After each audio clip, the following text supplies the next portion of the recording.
Возат и болни и здрави, неодговорни диабетичари, инвалиди, лица со преживеани тешки удари, психички проблеми и такви што едва и гледаат.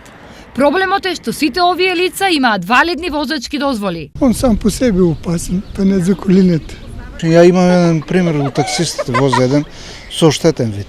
2 пати имам со него инцидент. Тоа е ризично. Што полицијата превзема во вакви случаи? Односно, дали на овие лица возачките им се одземаат? Доколку полицискиот службеник ќе се посомнева дека некој возач од здравствени причини повеќе не е способен да управува со моторно возило, ќе биде упатен на контролен здравствен преглед. Ако на контролниот здравствен преглед се утврди дека постои здравствена или психофизичка неспособност за управување со моторно возило, ќе биде временно одземена возачката дозвола до повторно исполнување на здравствените услови.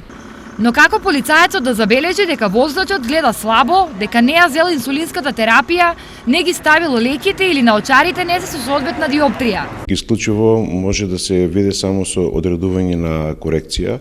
Во денешно време, во современи услови, ние користиме еден апарат кој се вика авторефлектометар, со кој можеме да ги измериме максималните диоптрии и потоа со еден комплетен преглед офталмолошки одредуваме точната корекција кај луѓе кои имаат корективна аномалија. Освен леките и диоптријата, уште многу други работи не можат да се видат со голо око. Согласно прописите од Законот за безбедност на патниот сообраќај, пропишани се сите услови во овие случаи каде што ќе се утврди случај на возач кај кој што ќе се утврди здравствена неспособност.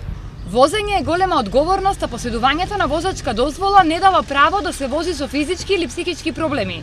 Со други зборови, во прв ред доаѓа личната одговорност. Досега многу сообраќајни несреќи полицијата ги става во графата нејасни причини. Колкав дел од нив биле поради веќе споменатите причини и невини ги загубиле животите, останува тајна.